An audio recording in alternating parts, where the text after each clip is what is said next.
샬롬, 토요일 아침입니다. 이 한 주간을 어떻게 사셨는지요? 이 한 주간의 삶이 어떠하다 할지라도 우리 주 예수 그리스도의 능력은 우리와 함께하며 또 우리를 새롭게 하시고 충만케 하실 줄로 믿습니다. 이 아침에 함께 묵상할 말씀은 사도행전 5장 29절로부터 32절 말씀입니다. 제가 말씀을 읽어봅니다. 베드로와 사도들이 대답하여 이르되 사람보다 하나님께 순종하는 것이 마땅하니라. 너희가 나무에 달아 죽인 예수를 우리 조상의 하나님이 살리시고 이스라엘에게 회개함과 죄사함을 주시려고 그를 오른손으로 높이사 임금과 구주로 삼으셨느니라. 우리는 이 일의 증인이요 하나님이 자기에게 순종하는 사람들에게 주신 성령도 그러하니라 하더라. 아멘. 오늘 저는 이 사도행전의 말씀을 부활과 회개라는 제목을 가지고 묵상을 하고자 합니다. 신앙인은 사람보다 하나님께 순종하는 것이 마땅하다는 것에 대해서 의의를 제기하지는 않습니다. 그러나 마땅히 순종할 하나님의 일이 무엇인가에 대해서는 의심을 품게 됩니다. 또한 대부분 사람들은 순종할 하나님의 일에 대해서 듣는 사람들의 감정이나 이성에 호소합니다. 그러나 사실 그것은 이미 자신의 견해나 처지가 반영된 주장에 불과할 뿐입니다. 회개함과 죄사함은 신앙인에게 있어 옷을 입을 때 첫 단추를 끼는 것처럼 매우 중요합니다.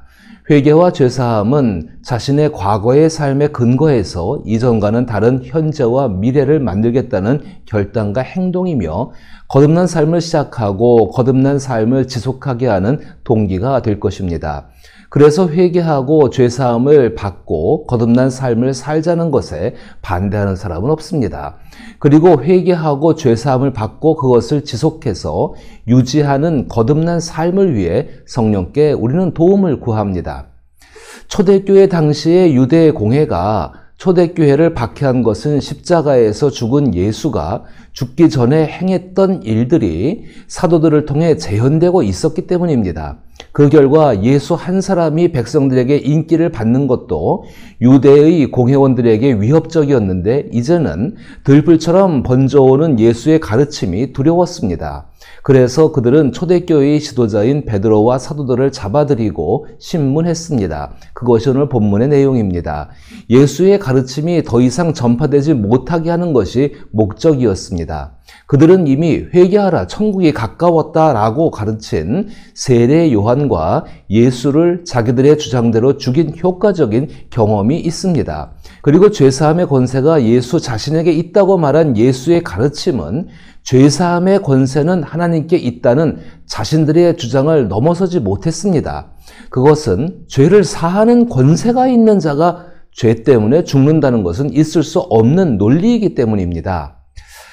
오늘 본문은 그래서 유대 공회는 이 베드로와 사도들에게 그 가르치지 말라고 한 것을 왜 가르쳤냐고 하면서 이제 이들을 신문하고 있는 것입니다. 본문을 제가 다시 한번 읽어보면은 그때 베드로와 사도들이 대답하여 이르되 사람보다 하나님께 순종하는 것이 마땅하니라.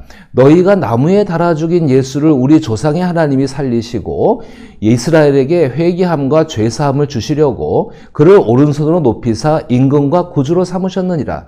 우리는 이 일의 증인이요 하나님이 자기에게 순종하는 사람에게 주신 성령도 그러하니라 하더라.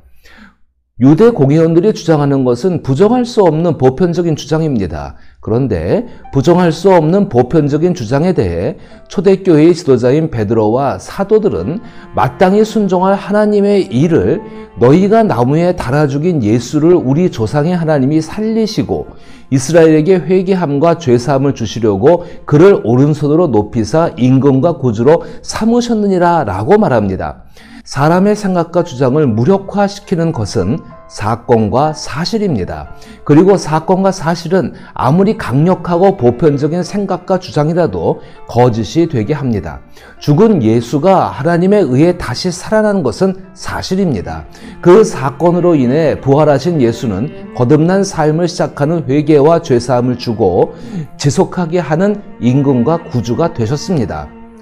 우리의 회개는 과거의 사실에 기초합니다. 만약 우리의 회개가 과거의 사실에 기초를 두지 않는다면 그것은 거짓입니다. 또 회개를 들어주고 받아줄 수 있는 나의 죄보다 큰 존재가 없다면 그것도 공연불이나 자기 비판에 불과합니다. 그리고 죄사함이 없다면 죄의 짐은 사라지지 않습니다.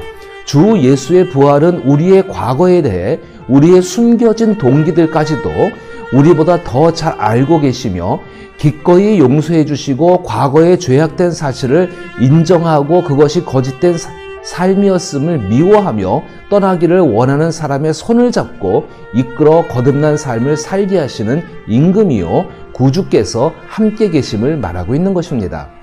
따라서 주 예수 그리스도의 부활은 회개를 받아주시고 죄사함을 베푸시며 거듭난 삶을 살게 하시는 실제가 되게 합니다.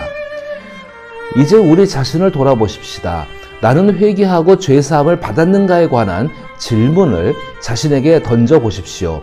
그리고 당신이 생각하는 이유가 사건과 사실에 기초한 것인지를 곰곰이 되돌려 자신에게 물어보십시오. 자신의 회개와 죄사함을 받았다는 것이 자기 주장이나 근거 없는 보편적인 생각은 아니었는가 하는 것입니다. 만약 그러하다면 하나님께서 부정하시는 거짓말이 됩니다. 그래서 저는 예수의 부활이 분명한 역사적 사건과 사실이 아니라면 하나님께서 부정하실 수밖에 없는 나를 누가 품에 안아 하나님께 받아달라고 드릴 수 있는지 생각해보면 가슴이 철렁합니다. 성령께 순종하는 사람들은 하나님께서 세상을 살리시고자 독생자 예수께 세상 죄를 대신해서 죽게 하시고 죽은 예수를 다시 살리사 산자와 죽은 자의 주가 되게 하셨다는 하나님의 일을, 그 사실을 믿는 사람들입니다. 이것이 우리에게 산소망이 되어집니다. 이 같은 산소망을 가지고 성령과 함께 거듭난 삶을 살아갈 수 있기를 축복하며 또 내일 주일 예배 가운데 그 산소망을 우리에게 실제가 되게 하시는 말씀을 만날 수 있기를 기도합니다.